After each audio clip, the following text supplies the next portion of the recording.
রেজা শাহ পাহালে মিশরীয় শাসকের বিরুদ্ধে ইরানের বিপ্লবী জনগণ, তাদের সাথে আমাদের আদর্শিক আকিদাগত পার্থক্যের ভিন্নতা আলাদা, কিন্তু আমি বলছি রেভলিউশনের স্পিরিটটা ইরানি জনগণ এমন ভাবে বুলেট, গুলি, অনেক স্বৈর শাসকের পরাশক্তির বিরুদ্ধে এমন ভাবে তারা রাস্তায় নেমে গেল।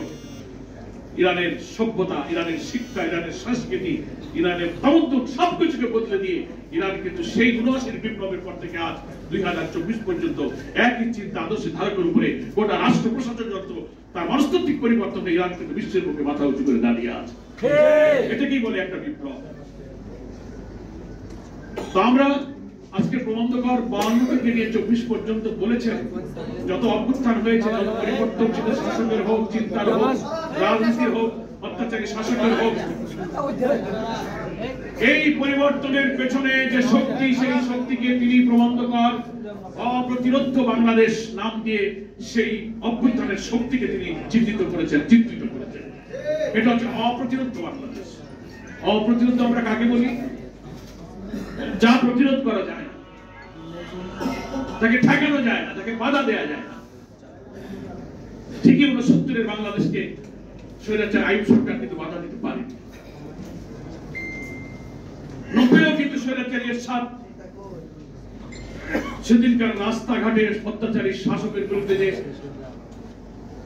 মুষ্টিবদ্ধ বাহুতে মানুষের স্লোগানে উচ্চারিত যে স্লোগান, এক দফা এক দাবি, এরশাদ তুই কবে যাবি, ব্যাপক জনগণের আন্দোলন, সচিবালয় থেকে সচিবরা নেমে এসেছে, সেনাবাহিনী, পুলিশ, রাইফেল, অস্ত্র নীরবে দাঁড়িয়ে থেকে জনগণকে রাস্তায় স্যালুট দিয়েছে। এটা একটা গণ অভ্যুত্থান ছিল। এটার নাম হচ্ছে অপ্রতিরোধ। যে বিপ্লবের চেতনা, যে বিপ্লবের গতিধারা, যে বিপ্লবের প্রবাহকে কখনো বাদ দিয়ে আটকানো যায় না। বাদ যত দাও, সে বাদ আন্দোলনের তুমুল ধাক্কায় বাদ ভেঙে চুরমার হয়ে যায়। এটাকে বলা হয় অপ্রতিরোধ। এবং ২৪-এর জুলাইয়ের গণ অভ্যুত্থানে কিন্তু আমরা সেই দৃশ্যই কিন্তু দেখেছি। কি অবিস্মরণীয়, বিস্ময়কর দৃশ্য। বাংলাদেশের সব গণ অভ্যুত্থান, সব পরিবর্তন, সব আন্দোলনের ইতিহাসকে ম্লান করে দিয়ে আমাদের সোনার ছেলেরা ২০০০ তরুণ ছাত্রের জীবন, প্রায় ৩০,০০০ ছাত্র জনতার ক্ষত বিক্ষত আহত হওয়ার চিহ্ন নিয়ে যারা বেঁচে আছেন, তারা যে বিরল দৃষ্টান্ত দুনিয়াতে স্থাপন করেছেন, এরকম দেখা যায় না। একটা ছোট্ট শিশু বলে নিয়ে মা আন্দোলনের রাজপথে নেমে এসেছে, বৃদ্ধা নেমে এসেছেন, একজন ভিক্ষুক কাজের মেয়ে বাড়ি থেকে শরবত বানিয়ে বোতলে বোতলে করে আন্দোলনের সংগ্রামী নেতাদেরকে পানি পান করাচ্ছে। পানির কার্টুন নিয়ে নিয়ে মুগ্ধদের মতো তার উত্তরসূরীরা রাস্তায় রাস্তায় পিপাসার্থ তৃষ্ণার্ত আন্দোলনকারীদেরকে পানি পান করাচ্ছে। বাড়ি থেকে, দোতলা থেকে, তিনতলা থেকে নানান রকম সাহায্য নিয়ে রাজপথে লক্ষ লক্ষ মানুষ একাকার হয়ে গেছে। এই আন্দোলন কোন দলের ছিল না, কোন শ্রেণীর ছিল না, কোন গোষ্ঠীর ছিল না। এই আন্দোলনের দৃশ্য থেকে মানুষ ভাবছিল এবার কিছু একটা হবে। কি বলেন ঠিক কিনা?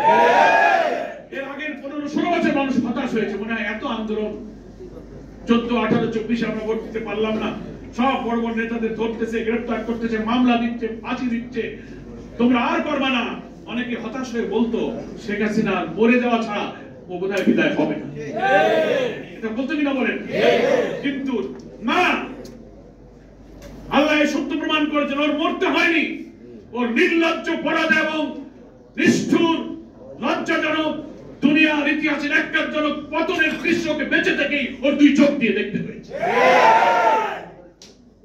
মর্মে মর্মে বিবেকের দংশন করে তার মর্মে মর্মে যন্ত্রণা তৈরি করার জন্য আল্লাহ তাকে বাঁচিয়ে রেখেছে। মৃত্যু হলে তো সে দেখতে পেত না। এটা ছিল এক এমন ঐতিহাসিক গণ অভ্যুত্থান, দুনিয়ার ইতিহাসে মানুষ দেখছে।